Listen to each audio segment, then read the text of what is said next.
What's up mga ka-technician? Nagbabalik ang DIY pa ng technician. Sa mga hindi pa nagsusubscribe, subscribe na kayo. Click ang notification bell button, click ang tayo nyo rin ang aking mga videos. So yun guys, tuturuan kayo kung paano mag-update ng bootloader ng Orange Pi 5. So ayan guys, yung Orange Pi 5 natin ay may 16 gigs of RAM. At kailangan din natin guys ng mga, ipapakita ko sa inyo guys, okay? So, ito guys, kailangan natin ng keyboard. So, ang keyboard na gagamitin kailangan guys is naka USB-A. And then, kailangan din natin ng sa monitor. So, HDMI guys. Kailangan HDMI kasi itong full HDMI ay kailangan natin ilagay dito guys sa connector niya or sa port. Kailangan natin ng mouse. Kasi guys, ilalagay natin yan dito sa mga USB niya. Ito guys. So, isa rito. So, ito guys sa mouse. Tapos, ito naman sa may keyboard. Okay, kailangan din natin ng internet. So, kailangan natin ng internet. So, ilalagay natin siya dito. Pag ganyan. Ganyan guys. Siyempre, kailangan natin ng micro SD card. Ito guys.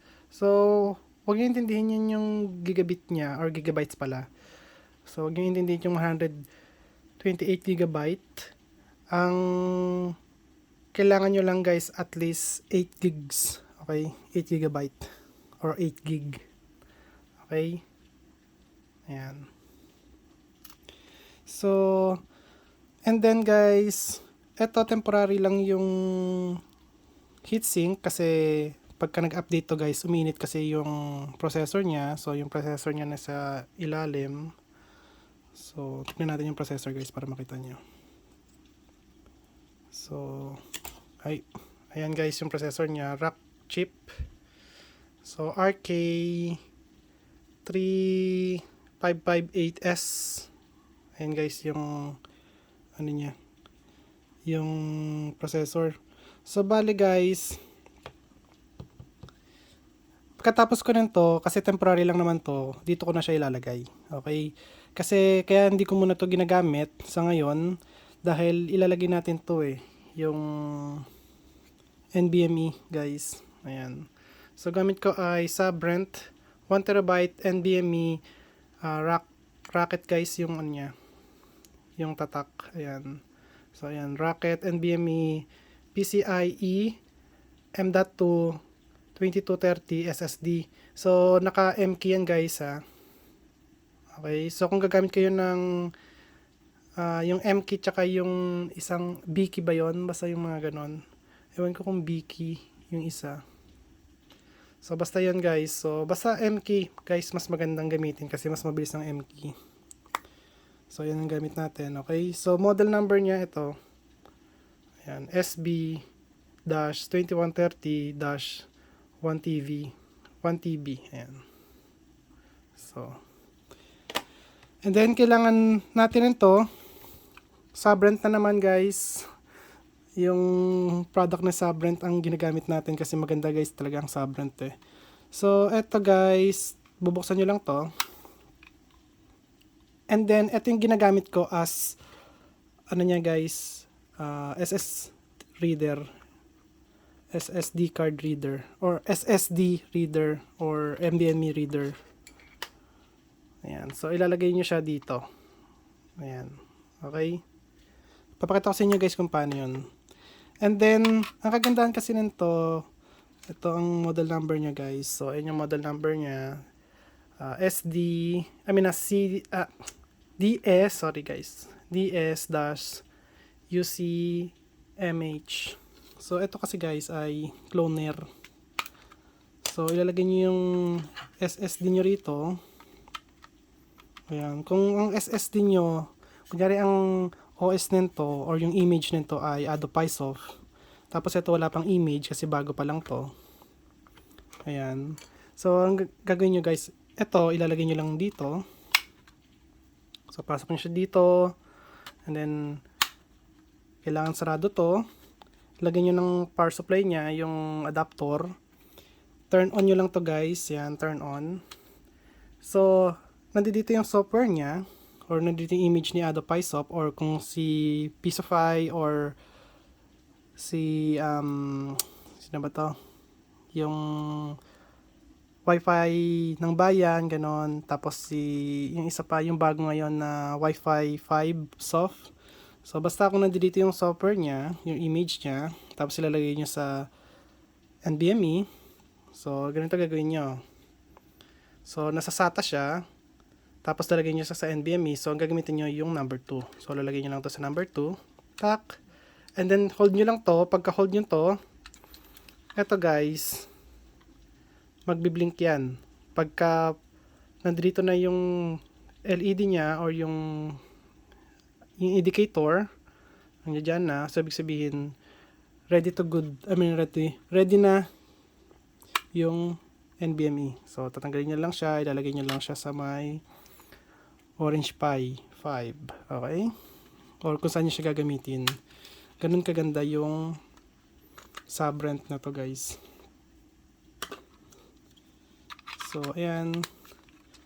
Papakita ko sa inyo guys kung paano yung gamitin syempre. And then, eto naman, kaya meron tayo nito guys. So, ilalagay natin siya sa computer. Hindi na kailangan ng power supply guys ha. So, ito lalagay lang sa computer to. Ito, ilalagay nyo siya rito. Tapos, ilalagay natin dito guys ay image ni Adobe PySop. Okay guys. So, papakita ko sa inyo yan guys. Mamaya. So, bago yon, ang gagawin muna natin siguro ay ilagay muna natin yung software ni Adobe PySop. Lagay muna natin guys. So, ayan. Alisin muna natin to.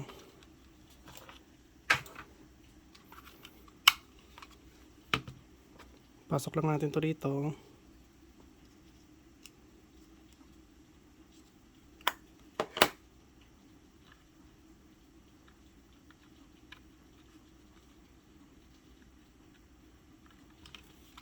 So make sure guys na nakapasok paigi. Tapos baba nyo na lang to. Ayun. And then ito ilalagay nyo sa computer. Ayan.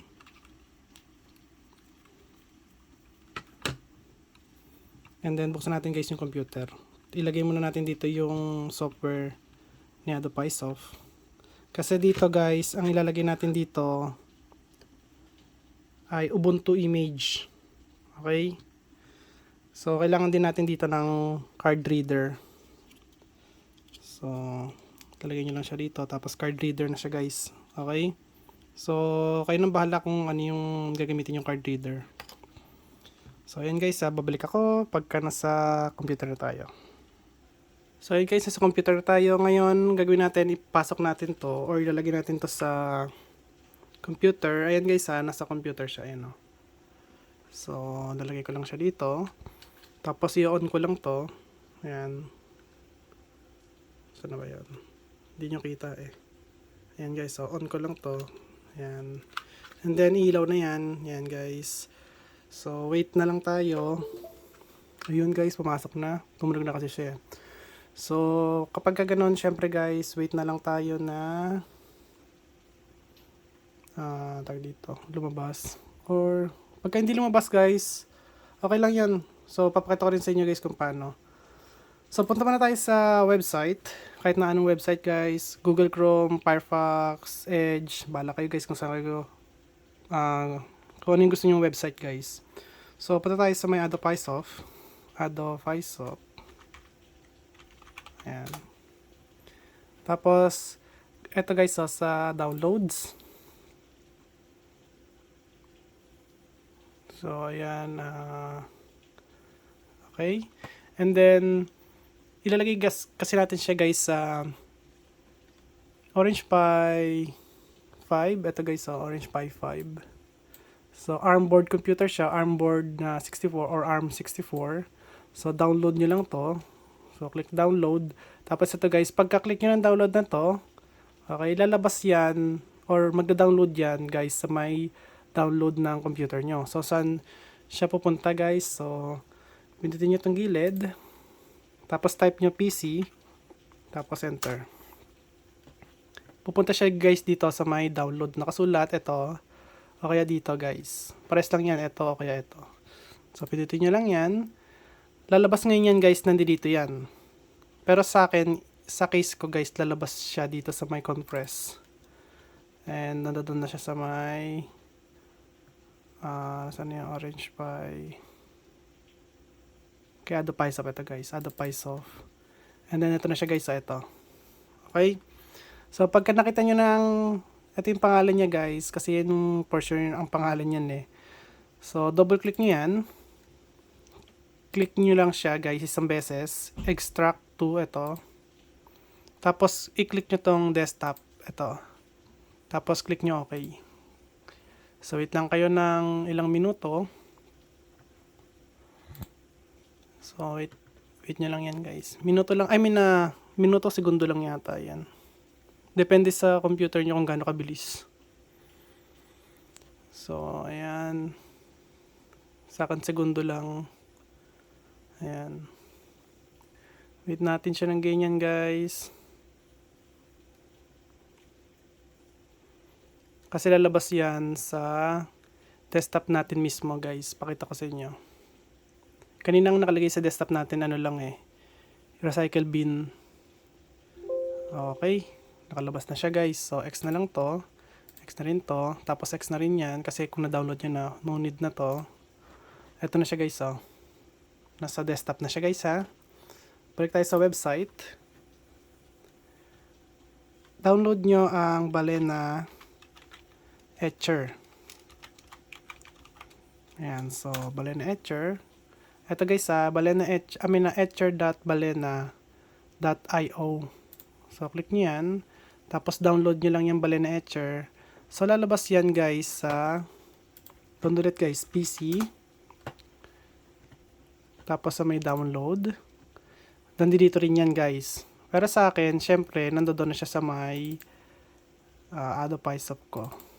Ito guys, Balena Etcher. So, i-install nyo lang yan, double click. Install nyo lang guys. Pag na-install nyo na yan, punta kayo dito, tapos search nyo Balena. Ayan, magkakaroon siya ng Balena app. Ito. Okay, so click nyo yan. Ito guys, alisin muna natin to. Close. Ito guys, minimize. So, punta tayo dito guys, sa flash. So, click nyo yung flash. Saan yung ano niya guys, yung image. Nakita nyo guys, nasa desktop. So, punta kayo dito guys. Ito, click nyo tong desktop. So, ito na siya guys. Click nyo yan. And then, open. And then, syempre, select the target. Kung ano yung NVMe natin, di ba, 1 terabyte. So, select yan. So, wow, okay, wala dito yung NVMe. So, cancel natin ito. So, bakit wala yung NVMe? So, eto siya guys eh, oh. Ayan. So, bakit wala yung NVMe nito? So, tanggalin muna natin or i-off muna natin. Tapos, on ulit natin. Ayan. Wait lang tayo guys, okay? Select the target. Pag di pa rin siya lumabas, kasi ito guys, hindi ito yun eh. Ano to eh, Samsung to oh. Hindi naman siya, sa Brent. So, pagka hindi pa rin siya lumabas, punta tayo sa my PC. Ayan, click natin yan. Right click dito, management. Or manage pala, sorry guys. Manage. Punta tayo dito sa my disk management. Ayan. So, cancel lang yan guys. So, baba nyo lang. Ito. So, ayan guys, kung nakikita nyo yung unlocated na yan. So, ayan yung NVMe natin. So, gagawin lang natin is right click. So, ayaw niya that's weird. Okay, so wait lang guys. Baka may ano to eh. Tag dito naka-lock. So, kailangan ko siya maging Patayin ko muna ulit. Ayan. So, nawala na siya guys. Nakita niyo nawala na. Buksan ulit natin. Lalabas ulit yun dito. So, kanina may lumabas eh. Wait lang. Balik tayo ulit.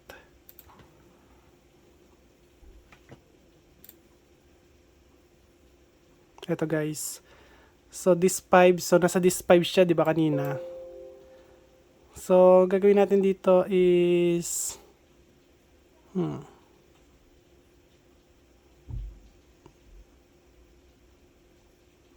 Okay, so gagawin natin siyang MBMR guys. Okay.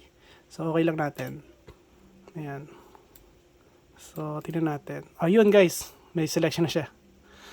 So, kasi naka ano siya, GPT ba yun? So, ayan, gagawin natin ay tag dito. Iano natin siya guys. Ayan. Lalagyan natin siya guys ng volume. Simple volume lang. Ayan. So, next lang natin yan. And then, magkakaroon na yan guys dito. Ayan. So, okay na siya guys. Gagawin natin dito guys, kailangan i-format natin to. Format. Ayan. So, format lang natin. So, yun guys, na-format na siya. Okay. So, ngayon ang gagawin natin, balik tayo dun sa may Balena Etcher. So, magpapakita na ngayon siya guys. Ayan na siya. Ayan, sub-rent na 1 terabyte. Ayan guys, So, click mo lang, select, and then flash na yan guys. So, make sure ba tayo kung ipa-flash natin dito, kasi baka hindi ito yung ano natin yung drive natin or yung SSD natin So, sure tayo dyan guys kasi sub-rent yan yung SB diba kanina. So, yes, I'm sure. And then, ayun na yan guys. So, yes nyo lang yan. Mabilis lang yan guys. Makita nyo kung gaano kabilis. Kasi SSD to or NVMe pala. Yan. SSD NVMe. Yan. Tingnan nyo guys kung gaano kabilis yung ano niya. Yung flashing. 200 plus guys. 280 megabit per second guys yung ano niya. Validity grabe taas. Bilis guys. So, real time to guys Kung nakita nyo, naka-flash na agad. Ganun kabilis. Flash na agad. Pero kung micro SD yan, o kaya USB ang gamit nyo, pagka nag-flashing dito guys, napakatagal niyan guys. So, ayan, X lang to. And then, patay na natin to guys. Or, punta muna tayo dito. Ayan. Ayan, ano natin yan guys, eject. Okay, eject na siya. So, pagka ibig sabihin yung eject guys, pwede natin itong patayin. Ayan. Ayan, okay na. Next, guys, dito, kailangan natin ipasok ang Ubuntu image ng Orange Pi 5. Or Orange Pi 5, yeah. Orange Pi 5. So, ayan guys. So, lagyan natin to sa computer. So, may card reader kasi ang computer ko. So, ayan. So, cancel lang yan guys. And then, punta tayo sa may Orange Pi 5. Enter lang natin yan. So, make sure guys, ang nakalagay is RK3588S. Ayan.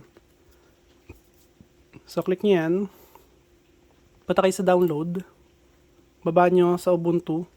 Ito guys, sa Ubuntu image. Download yan. And then, make sure na i-download nyo to guys. Itong Yummy Desktop Genome. Ayan.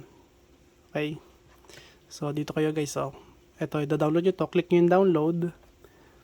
Tapos may sasabihin yan kung download anyway. So, i-download nyo siya guys.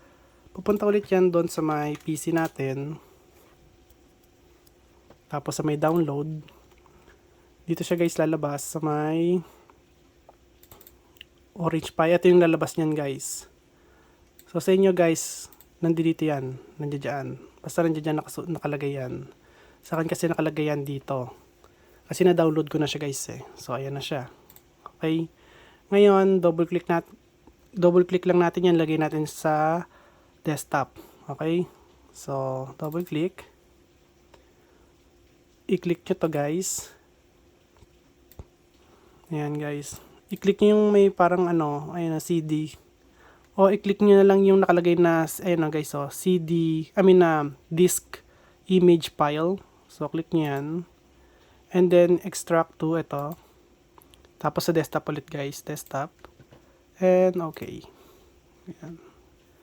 So wait lang tayo dyan. Saglit lang yan guys. Ayan o, 30 seconds. Ayan guys, real time tayo ngayon. Wala tayong tag dito. Yung naka-speed ang ano natin. Naka-forward. So hindi naka-forward yung video natin guys. Real time po yan. Kasi wala pa tayong nakikitang video about kung paano mag-flash ng NVMe sa tag dito sa Orange Pi 5 para sa Piso Wi-Fi. Wala pa tayong nakikita nun. Pero marami nang nagpa-flash ng tag dito ng OS sa NVMe para sa Orange Pi 5 guys. Pero hindi siya related sa Piso Pi or Piso Wi-Fi. Ayan. So XX lang yan guys. X lang to. So ito siya guys. So ito. So ito guys. Buburin ko na yan kasi hindi ko na yung kailangan. So delete lang ang ginawa ko. So kiniklik ko lang siya. Click. Tapos i-click ko lang yung delete sa tag dito. Sa keyboard. Kaya nabubura siya guys. So ito syempre kailangan ko to. Hindi ko pa siya guys i-delete. So punta tayo rito sa may baba. I-type natin PC. Tag dito. Balena. Ayan guys, type natin Balena. Ayan. So, click natin tong Balena Etcher. Tapos, flash from file. Ayan guys, so nakarekta na agad siya sa my desktop. Pero kapag hindi nakarekta guys sa desktop to, click nyo lang yung desktop guys. And then yan na yan. Kunyari nandito siya sa download. So, wala yung image nyo dyan. Syempre nasa desktop. So, click nyo lang desktop. Ayan. So, click nyo lang yan. Tapos, open. So, ito guys. So, automatic na siya. Ayan guys. Nasa ano na siya guys. No? Nasa tag dito. USB device. Ayan. 128 gig. Kasi yun ang nakalagay sa ano natin guys. Diba? Sa micro SD card. So, flash na lang natin. Ito guys, yung sinasabi ko sa inyo, yes lang natin to. So, yung sinasabi ko sa inyo guys, ito matagal to. So, cancel lang yan. Ayan o, ang bagal niya no. 7 minutes. 17 Mbps. 17 Mbps. Megabit per seconds. 17 megabit per seconds. Ayan. So, 6 minutes, 7 minutes guys. So, balik ako guys. Kasi pagkatapos ng flashing, di ba nakita nyo kanina may verification pa. So, matagal-tagal yan guys. So, balik na lang ako. Tignan nyo na lang guys yung oras natin. Ito. Para makita nyo kung gaano katagal. So, ayan guys. Makikita nyo mag-verifying pa yan. No? Ayan. May validating pala yan. So, ayan guys. So, another 7 minutes na yan. So, ayan guys. So, tapos na siya. Okay, finishing. Okay na. So, ano lang yan guys. Cancel lang yan. X na to. So, ayan guys. Gagawin natin ay X lang na to. So, eto guys. Okay lang. Ay, wala na pala. Na-eject na pala siya. Ayan. Kung makikita nyo siya guys dito, i-eject nyo siya ng maayos para hindi siya makorrupt. Okay, so ito hindi ko na kailangan to, de-delete ko na siya. So, ipe-press ko lang yung delete sa keyboard or yung del. Ayan, so delete na siya guys. So, empty ko lang tong bin ko para malinis yung desktop natin. Ayan. And then, kukunin ko na yung micro SD card sa computer ko. So, ito na siya guys. Tanggalin ko lang to. Ito guys, ilalagay natin sa Orange Pi 5. Bale guys, kapag pinower on yung Orange Pi 5 nyo, make sure huwag nyo hawakan. Kasi may mga delicate component dyan na kapag naka-power on, baka yung positive mapunta dun sa may mga 3.3 volts o kaya 1.1 volt, mga ganyan, 1.2 volts. So kaya nasisira yung system niya or yung tag dito, yung CPU niya. Okay? So wag yung hawakan. Mas maganda kung hawakan niyo lang sa gilid lang. Okay? So lalagyan natin yung HDMI dito, full HDMI, yung monitor, yung keyboard, tsaka yung mouse nandito kahit saan dyan. Tapos yung internet guys, kailangan may internet. Okay? And then papakita ko sa inyo guys kapag ang tag dito, nasa monitor na tayo. Sa kabilang monitor, so hindi tayo dito guys. So may isang monitor pa ako rito eh. Tapos power niya dito guys ha. So okay guys, balik ako. Siya nga pala guys, wag nyo muna ilalagay yung ano rito, yung NVMe, kasi yung NVMe last na yun ilalagay dyan. Okay guys, kasi eto muna tayo. Dito muna tayo kasi kailangan natin update yung bootloader niya para makabasa ng galing sa USB 3. Pwede niyang basahin yung nasa USB 3 guys. Pwede niyang basahin. Kunyari, ang image nyo dito nyo nilagay. Imbes na sa NVMe, so dito nyo siya nilagay. Pwede yun, mababasa nyo yun guys. Okay? Kaya mas magandang i-update yung bootloader niya. Okay? So, balik na ako ulit guys.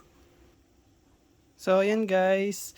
Pakita ko muna sa inyo kung nasaan yung mga wire. So, ayan guys yung sa monitor para dito sa TV. Ito yung Ethernet natin. Tapos yung dalawang to guys, ito sa may keyboard. Tapos ito naman sa may mouse. Okay?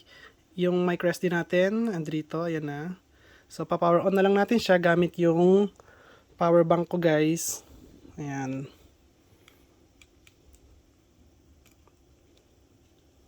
Ayan siya, naka-power na siya guys.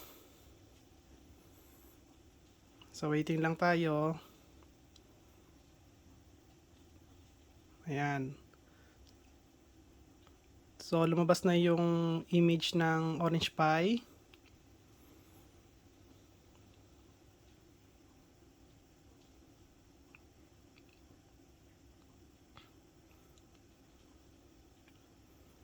Ayan siya guys. Mas maganda kasi kapag nakikita nyo na walang putol yung video. Para sabay-sabay tayo na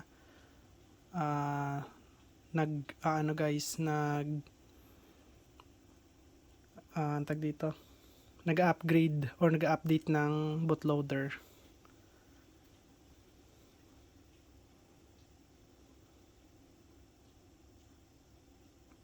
Ayan guys, so wait lang tayo. Tsaka huwag kayo matakot guys kapag blackout yung nakikita nyo. Tulad yan, no? Blackout nakita natin biglang, ayan na, labas na siya agad sa ganyan guys. So, dito guys, eto guys, nakikita nyo tong nakasulat na Terminator. Okay, so pag may nakalagay dyan guys, something na kailangan i-install yung update niya. So, install nyo guys yung update niya ha. Kunyari may nakalagay dyan na update, nakalagay dyan update, tapos install, tapos nakalagay doon cancel. Huwag nyo i-cancel guys, install nyo yung update niya. Okay? Pagkatapos ng install update, eto guys, pindutin nyo to. Ginagamit ko guys yung sinasabi ko sa inyong mouse. Ayan siya guys, oh. Okay? So, kailangan nyo ng mouse at saka keyboard. Talaga, okay? So, click nyo yung Terminator. Tapos talaga, ayan guys, lalabas siya doon sa may terminal niya. So, i-type nyo dyan guys, sudo space pt space update. Ayan, tapos enter nyo lang. So, ayan guys, kung nakita nyo, nakalagay install ito, or ayan guys, may nakalagay remind me later or install now. So, maganda guys, i-install nyo now nyo na yan guys. Install now. Ayan. So, wait lang natin yan. So, ang password natin guys, ayan na agad guys yung password Orange Pi.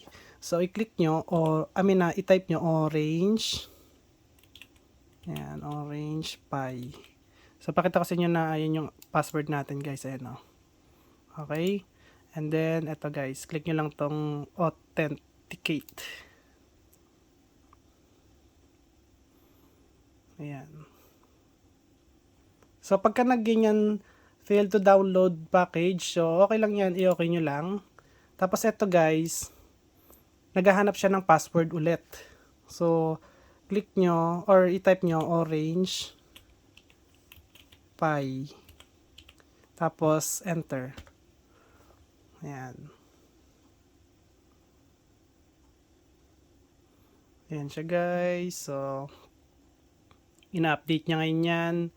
Kasi kanina guys, hindi naman natin na-update. Diba nakalagay failed. So, eto guys, manual update to. Huwag kayo matakot guys sa mga ganyan. Hindi naman yan masasira eh. Hindi masasira yan. Kasi kapag ka hindi tama yung sinulat nyo, hindi talaga siya gagana. So, sunod guys, ilagay nyo dyan, sudo,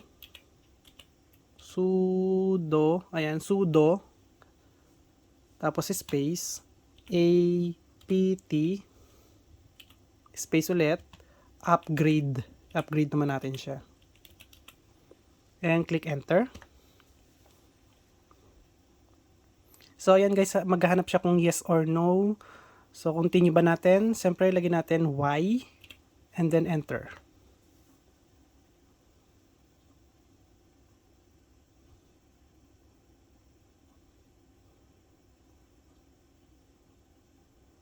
So, ayan guys, nag-upgrade na siya. Nice. Okay, good.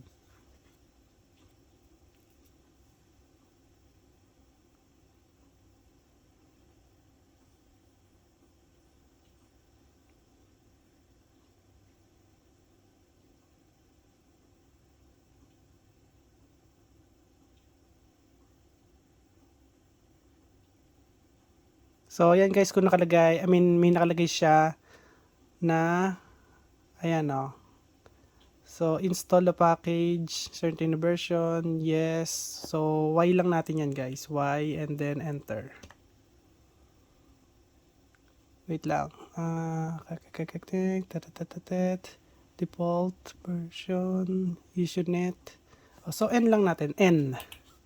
And enter.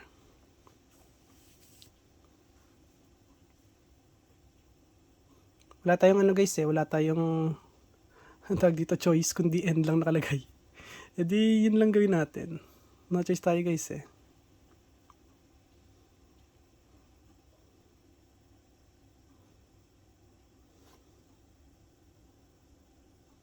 Pero kapag may nakasulat sa inyo guys, yes, i-yes nyo. Babasahin nyo lang guys kung ano yung nakasulat, kung ano yung kailangan niya. Basahin nyo lang, and then, ayan. Kayo na mag-choose guys, kayo na tag dito. Kayo na mamimili. Ayan. Ito guys, ginawa niya, dinefault niya yung settings. Ayan. Pero ang gagawin natin dito, i-double check natin sa upgrade guys. Kasi baka binalik niya sa dating sa dating tag dito. Sa dating firmware niya. So ayoko nun guys kasi baka hindi niya naman i-read yung NVMe. So kaya gagawin ko dito, kailangan ko ibalik. Ayan.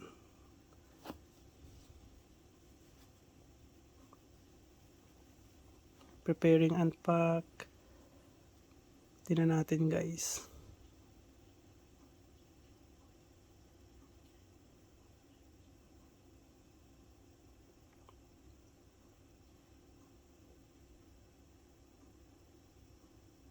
tagal-tagal din pala, no?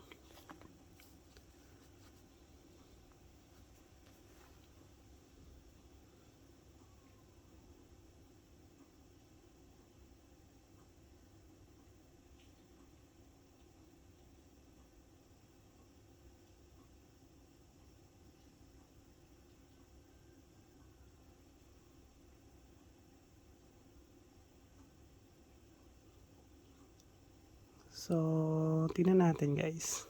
Basta gagawin ko dyan, isusudo ko ulit yan. Sudo apt upgrade ulit guys. Kasi, mahirap na kung i-default nyo ulit eh.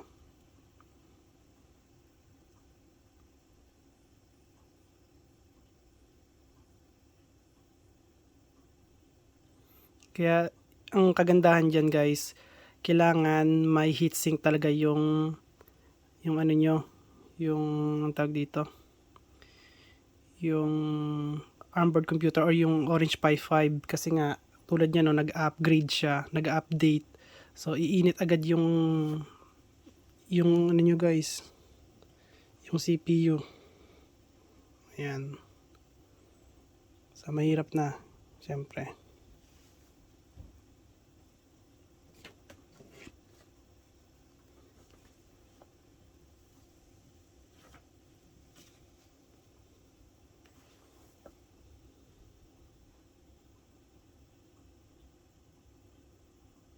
Tagal, grabe.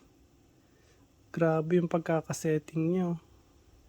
Setting up and installing new. Hindi, nag-i-install na pala siya. Nag-i-install na pala siya guys. Kala ko ibabalik siya sa default. Ayan.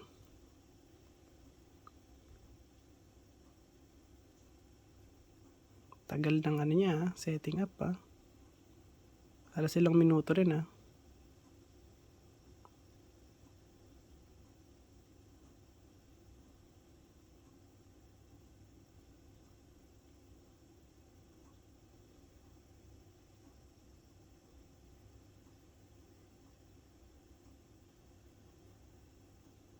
Ayan na, 99% na.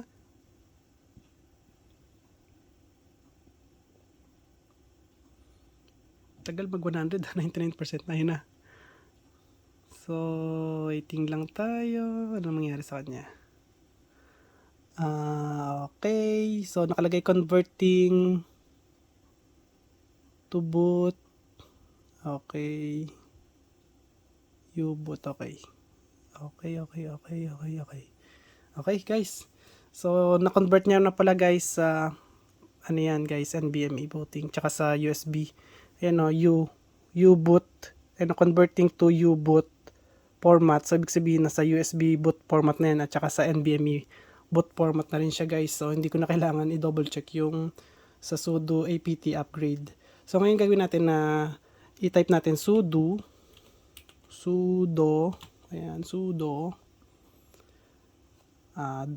space, syempre Orange Pi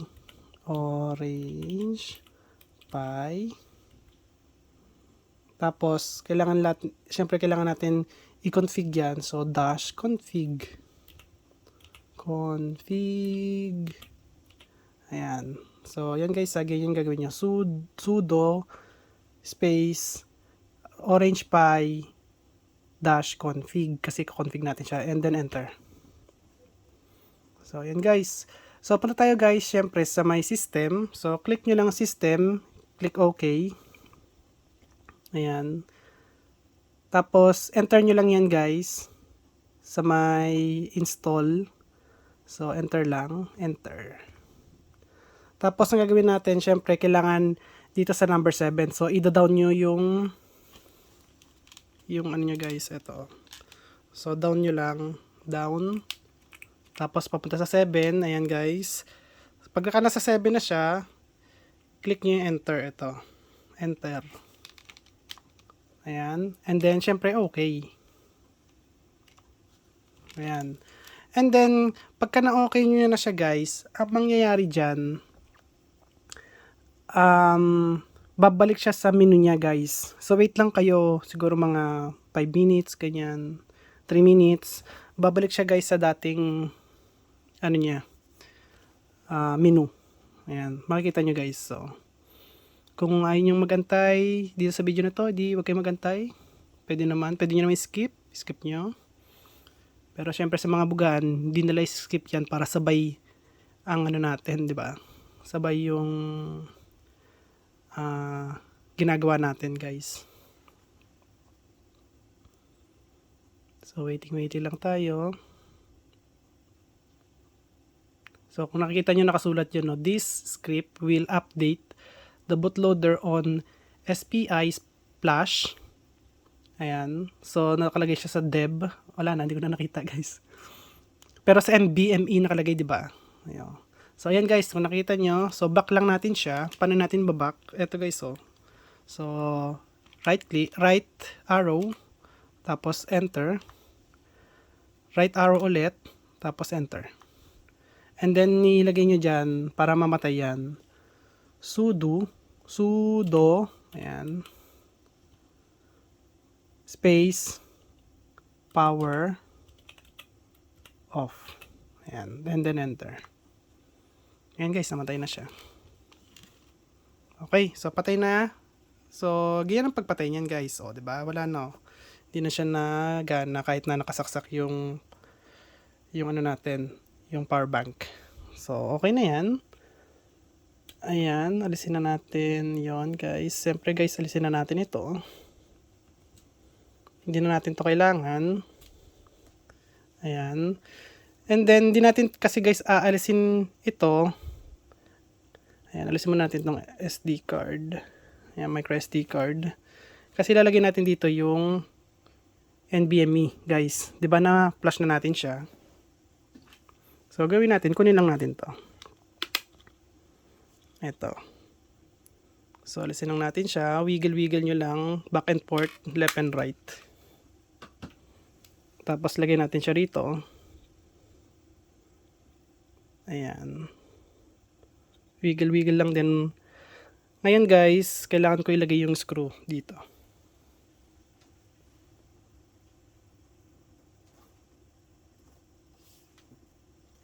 Wait lang guys kasi kinukuha ko yung screw. So ito yung screw niya. Kailangan meron siyang patong na dalawang spacer. Ayan guys. Ay, hulog na.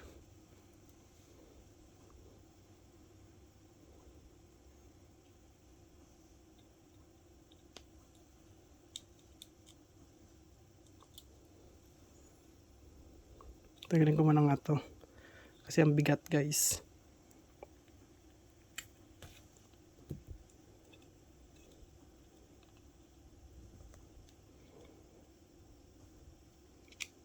Para hindi na to guys gumalaw. Kasi mahirap na yung gumagalaw siya habang naka-on. So higpit lang yan. Higpit kamay lang yan. Balik natin ito.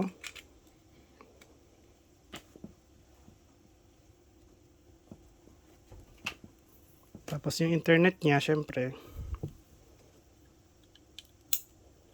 Tapos balik natin ito, yung power supply niya. Tingnan nyo guys, kung mangyayari.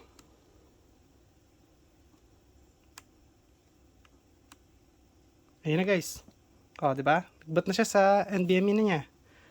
1 terabyte NVMe, di ba? So, yan guys. O, di ba? Nagana na siya. And then, syempre, pagka ganyan guys, gumagana na yan. No need na natin, no need ko na guys ipakita sa inyo kung working ba siya sa Adobe Soft. Kasi, panibagong ano na naman tayo dito. Ay, lagyan ko lang naman to sa, tag dito, sa VLAN guys. Naka VLAN 22 naman siya eh. So, ayan lang siya guys. Ganyan lang siya. Pagka working talaga siya. Makikita nyo na meron siyang code kapag ka working siya guys. Pero kapag ka walang lumabas dyan na code, tapos hindi nagpa-flash yan, yung ano natin. Ayan guys, so nagpa-flashing kasi siya eh. Ay no, maliit. Pero kung nakikita nyo sa likod, ayun no, nagpa-flashing siya. So, ibig sabihin, working na siya. So, kung nakita nyo, di na tayo gumamit ng micro SD. Ayan. Well, gumamit tayo ng micro SD kasi para ma-flash yung, or para doon mag-boot sa may NVMe siya. Diba, guys? So, diba? Ayan, gumagana na siya. Ayan guys, ang haba na pala ng video natin. At least, ito yung full tutorial para sa pag-flash ng image ng piso Wi-Fi sa NVMe para sa Orange Pi 5. Ayan guys. So, kung nagustuhan nyo ang video ko, huwag kalimutan mag-like, share, subscribe. Click the notification bell button. Click all guys. Bye. Peace.